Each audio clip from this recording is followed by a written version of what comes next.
Hi guys, welcome back to my another podcast. तो madam का जैसे कि ऑपरेशन हो चुका है, बहुत सारी चीज़ें रिवील हो चुकी है, बहुत सारी बातें सामने खुल करके आ रही हैं। बट एक सबसे अजीब चीज़ हो रही है मैडम के साथ में कि इतने दुख भरे सिचुएशन में, इतने ज़्यादा क्रिटिकल सिचुएशन में मैडम के फादर अवेलेबल नहीं है। I mean to say that कि पूरी फैमिली है सिर्फ देखने के लिए, पूरी फैमिली भी कोई सपोर्टिव नहीं है, पूरी फैमिली भी कुछ ऐसा नहीं है कि मैडम का साथ दे रही है, मैडम के साथ में है। नो, ऐसा कुछ नहीं है। लेकिन चलो प्रेजेंट तो है, अपने अपने घर पे ही है, लेकिन प्रेजेंट तो है। लेकिन मैडम के फादर तो टोटली एब्सेंट है, कहीं नज़र नहीं आ रहे। वो फादर जिसकी मैडम गुणगान गाती है, जिसके बारे में मैडम ने कहा कि वो हमेशा हमारे साथ रहते हैं, मम्मी भी रहती है, पापा भी रहते हैं, मेरे लिए दोनों अवेलेबल रहते हैं। तो जब इतनी क्रिटिकल सिचुएशन मैडम की है तो फिर उनके पापा एब्सेंट किधर है? वो कहीं नज़र नहीं आ रहे, एक भी व्लॉग में वो नज़र नहीं आए। ऐसा तो नहीं ना कि मैडम व्लॉग नहीं शूट कर रही है तो उसके पापा नज़र नहीं आ रहे।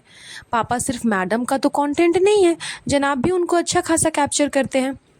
हाँ, साहिबा का मैं बोल सकती हूँ कि साहिबा उनको ज़्यादा कैप्चर नहीं करती क्योंकि वो भाई भाभी का कंटेंट है, उसके पापा जो है वो भाई भाभी का कंटेंट है।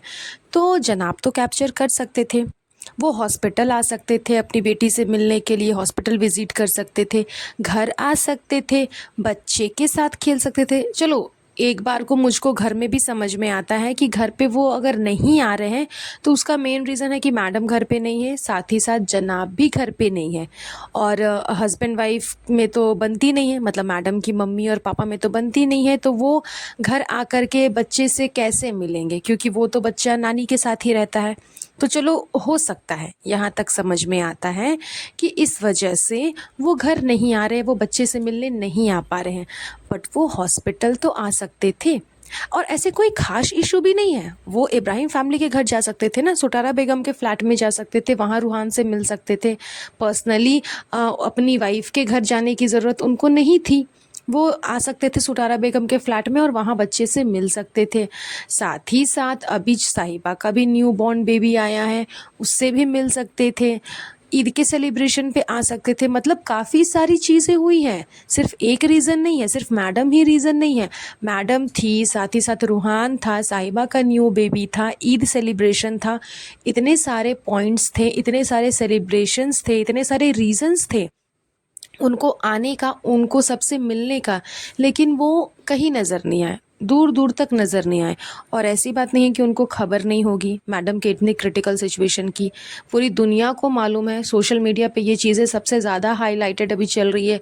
जनाब का व्लॉग एकदम ट्रेंडिंग सेक्शन में चल रहा है, और वो तो व्लॉग देखते ही देखते होंगे इनके, ऐसा तो नहीं कि नहीं देखते हैं। और अब तो वो रिटायर भी हो चुके हैं, तो ऐसा नहीं कि बहुत हेक्टिक शेड्यूल चल रहा है तो टाइम नहीं मिल रहा है, ऐसी बात तो है नहीं। तो फिर सब कुछ जानने के बाद कोई पोस्ट नहीं, कोई एक मैसेज नहीं, कोई एक स्टोरी नहीं, कुछ भी उन्होंने अपनी तरफ से ना तो शेयर किया, ना बताया, ना मीडिया से इंटरेक्ट किया, कुछ भी नहीं किया, ना ही वो मिलने आए। तो ऐसी क्या दुश्मनी हो गई अचानक से बाप बेटी में कि इतनी क्रिटिकल सिचुएशन, उनकी बेटी ज़िंदगी और मौत से लड़ रही है और वो है ही नहीं, वो एब्सेंट है। जबकि देखा जाए तो मैडम, ये चीज़ मानते हैं हम लोग कि मैडम थोड़ा ज़्यादा अपने ससुराल वालों के लिए करती है और मायके वालों के लिए कम करती है, लेकिन करती तो है। हाँ, वो अलग बात है कि मैडम ने इंटरव्यूज़ में अपने मम्मी पापा के साथ बिताए हुए लम्हों को ब्लैक पैच बोला, मम्मी पापा को ब्लैक पैच बोला, ठीक है, वो सारी चीज़ें समझ में आती है। लेकिन जब इसके फादर प्रेजेंट होते हैं तो ये उनके लिए करती हैं। मुंबई में उनको फ्लैट दिलवाया है, मुंबई में ही वो रहते हैं। उनसे मिलने का तो खैर मैं नहीं बता सकती कि मैडम कभी जाकर के उनसे मिलती होंगी, लेकिन बातचीत तो फ़ोन पे होती है। हर सेलिब्रेशन में वो आते हैं, इनके घर पे कोई भी केक कटिंग हो, कोई भी डिनर पार्टी हो, उन सब में वो अवेलेबल रहते हैं। हाँ, बस टाइम उनके अकॉर्डिंग होना चाहिए, जो उनका शेड्यूल है, जो उनका टाइम टेबल है, उस अकॉर्डिंग अगर ये लोग पार्टी प्लान करते हैं, सेलिब्रेट करते हैं, तो उसमें वो अवेलेबल होते हैं। डिनर में भी वो जाते हैं, ऐसा नहीं कि नहीं जाते हैं। तो जब खुशी में वो है, हर चीज़ में वो हैं, तो फिर इतने बड़े गम में वो क्यों नहीं है? ऐसा क्या हो गया मैडम और उनके फादर के बीच में? और ऐसा नहीं है कि मैडम की अभी ये जो जर्नी आई है, तबीयत इनकी जो ख़राब हुई है, ट्यूमर वाला जो सिचुएशन आया है, इसी टाइम पे इसके फादर नहीं है। काफ़ी टाइम से इसके फादर एब्सेंट नज़र आ रहे हैं। काफ़ी टाइम से इसके फादर नज़र ही नहीं आ रहे हैं इन लोगों के व्लॉग्स में। जब से इसकी मम्मी को फ्लैट मिला है ना, जब से जनाब ने फ्लैट दे दिया है अपनी सासू माँ को ख़रीद करके, तब से उसके फादर कहीं नज़र नहीं आ रहे। हो सकता है मेजर प्रॉब्लम यही होगा कि उसको फ्लैट खरीद करके दे दिया, क्यों दे दिया, ये वो फलाना ढिमकाना, मे बी इनके अपने पर्सनल रीजंस हो सकते हैं। लेकिन जब बेटी के साथ इतनी बड़ी चीज़ें हो चुकी हैं, इतना बड़ा हादसा बेटी के साथ हुआ है, उसको फुल सपोर्ट की ज़रूरत है। क्योंकि ये चीज़ तो आप देख ही रहे हो कि उनके ससुराल वाले कोई ख़ास सपोर्ट उसको कर नहीं रहे हैं। जनाब का भी एक हद तक समझ में आ रहा था कि सपोर्ट कर रहे हैं, कर रहे हैं, कर रहे हैं, लेकिन वो भी प्रॉपर अपने व्लॉग के चक्कर में सपोर्ट कर रहा है। उससे बड़ा बेशर्म तो खैर दुनिया में कोई नहीं है कि वो अपनी वाइफ़ की हेल्प कर रहा है, वाइफ़ को खाना खिला रहा है, वो भी उस टाइम पे जबकि उसकी तबीयत ख़राब है और बहुत ज़्यादा ख़राब है। उस चीज़ को भी करने से पहले वो प्रॉपर कैमरा एंगल सेट कर रहा है, कैमरा लगा रहा है कि कैसे मैं शूट करूँगा, कहाँ से सब कुछ क्लियर नज़र आएगा। तो ये सारी चीज़ें वो व्लॉग के लिए कर रहा है। कोई ख़ास उसको मतलब नहीं है अपनी वाइफ़ से, वो ये सब सिर्फ़ एक ड्रामा है। और अगर इस टाइम पे जनाब के पास में कोई काम होता ना, वैसे तो खैर निकम्मा नल्ला बैठा हुआ है, इस वजह से इतना कर भी रहा। अगर कोई काम होता, अगर कोई शो होता ना, तो फिर मैडम की तो धज्जी उड़ जाती। एक सेकंड भी वो बंदा अपने काम को छोड़ करके मैडम के पास नहीं रहता, क्योंकि ये चीज़ हमने मैडम की प्रेगनेंसी में पहले ही देख चुकी है। मैडम की प्रेगनेंसी के टाइम पे ये जो डांस रियलिटी शो ये कर रहा था, उस टाइम पे मैडम ही इसके आगे पीछे आगे पीछे आगे पीछे घूम रही थी। रोज़ शाम को कुछ ना कुछ बना करके ले करके जाना, ताकि सबको पोट सके, सब सारी ऑडियंस को थोड़ा सा पोट सके, थोड़ी सी जजेस को थोड़ा सा ये अपने कंट्रोल में ला सके। इस वजह से मैडम लेकर के जाती थी कि कंट्रोल में ला करके जनाब को जिताना है। लेकिन जनाब का कोई कंट्रीब्यूशन नहीं था मैडम की प्रेगनेंसी के तरफ। इसने ये चीज़ क्लियरली बोली भी थी कि मैं प्रेगनेंसी की लाइफ जीना चाहता हूँ, मैं अपनी दिप्पी के साथ उसकी प्रेगनेंसी की जर्नी जीना चाहता हूँ। और जर्नी का जे तक भी इसने नहीं जिया। पूरी जर्नी तो खैर आप छोड़ ही दो। और जर्नी के बाद जब बेबी आया तो खैर क्या ही कहना, उस समय क्या हुआ था और कैसे कैसे हुआ था वो तो खैर सब जानते हैं। तो खैर गॉड नोज़ कि अगर अगर इसके पास इस टाइम पे अगर काम होता तो ये बंदा क्या करता और कितने हद तक गिरता। काम नहीं है, नल्ला निकम्मा बैठा हुआ है, तब तो हर चीज़ को मोनेटाइज कर करके दिखा रहा है। कुछ भी करने से पहले कैमरा ऑन कर ले रहा है। मैडम के रोने तक को इसने कैमरे में शूट करके दिखाया। वो ना तो बोल पा रही हैं, वो ना तो समझा पा रही है, वो ना तो अपनी फीलिंग्स बता पा रही है लोगों को, ना वो कुछ भी नहीं कर पा रही है, क्योंकि वो फील ही नहीं कर पा रही, वो समझ ही नहीं पा रही कि क्या से क्या हो गया। और इस चीज़ को उसने कैमरे में रिकॉर्ड कर करके पूरी पब्लिक के सामने दिखाया है कि देखो देखो देखो मेरी वाइफ के साथ में ऐसा ऐसा हुआ है। किसी ने बोला नहीं था, किसी ने तुमसे कहा नहीं था। इससे पहले भी मैडम का जो व्लॉग आया जिसमें मैडम को इसने अपने साथ बैठ करके व्लॉग शूट किया, उसमें भी मैडम लिटरली रो ही रही थी।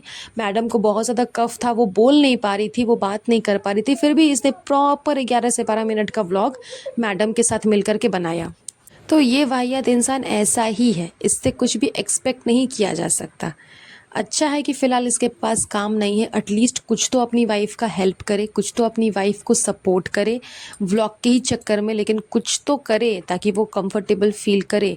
तो जैसा कि मैं बोल रही थी कि जब सबको पता है, हर इंसान को पता है कि इसके फैमिली मेम्बर्स जो है, इसके ससुराल वाले जो है, कोई ख़ास सपोर्ट इसको करते नहीं, कुछ भी नहीं करते। कोई ख़ास सपोर्ट क्या बोलोगे, कुछ भी सपोर्ट नहीं करते, कुछ भी मतलब नहीं रखते। एटलीस्ट इस टाइम पे इसके खुद के पेरेंट्स को तो इसके साथ होना चाहिए। हर चीज़ भूल करके अपनी बेटी के बारे में सोचनी चाहिए, अपनी लाइफ भूल करके अपनी बेटी की लाइफ के बारे में सोचना चाहिए, क्योंकि उनकी लाइफ तो खैर अब ख़त्म हो चुकी है, अब तो कुछ है नहीं जीने को। अपनी लाइफ तो उन लोगों ने जी ली जितनी जीनी थी, लेकिन मैडम की लाइफ तो अभी स्टार्ट हुई है ना। नॉट मैडम की लाइफ स्टार्ट हुई, इसकी भी अधिकतर लाइफ काफ़ी, इसने अपने लाइफ में बहुत कुछ कर लिया है, लेकिन उस छोटे से बच्चे की तो खैर कोई गलती नहीं है। उसके लिए तो बहुत डिफ़िकल्ट फ़ेस हो जाता अगर कुछ भी मैडम को हो जाता तो। तो इस टाइम पे कम से कम अपनी फैमिली को तो सपोर्ट करनी चाहिए, अपने मम्मी-पापा को तो अपने बच्चे को सपोर्ट करना चाहिए, उसके साथ होकर के उसको हौसला देना चाहिए, लेकिन ऐसा कुछ भी नहीं है। सिर्फ़ मैडम की मम्मी है उसके साथ में, लेकिन फ़ादर कहीं दूर-दूर तक नज़र नहीं आ रहे।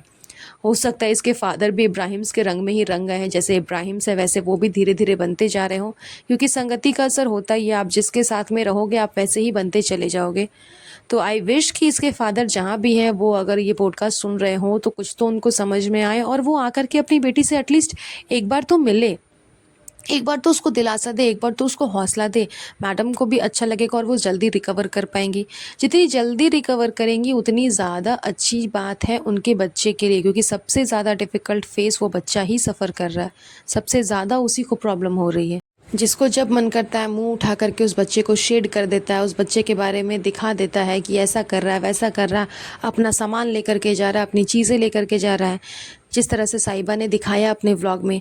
लेकिन अगर वही मैडम होती तो हिम्मत ही नहीं थी साहिबा की कि वो इस हद तक रूहान के बारे में दिखा सके और बोल सके, क्योंकि आज तक हमने उसके व्लॉग में रूहान को इतना कभी नहीं देखा जितना कि उसने इस बार दिखाया, क्योंकि इस बार रूहान उसके पास में ही था, मैडम नहीं थी, मैडम का कंटेंट उसने ले लिया। जाहिर सी बात है रूहान वहाँ था तो उसने कंटेंट ले लिया, और सिर्फ कंटेंट ही नहीं लिया बल्कि भरपूर शेड किया उस बच्चे को। इसीलिए जितनी जल्दी मैडम रिकवर कर लेंगी उतना अच्छा होगा उस बच्चे के लिए। That's all. बस चलिए आज का ये पॉडकास्ट हम यहीं पर एंड करेंगे। बहुत जल्द मिलूंगी आप लोगों से नए पॉडकास्ट पे। तब तक आप सब अपना अपना ध्यान रखिएगा। Have a nice day. Bye bye.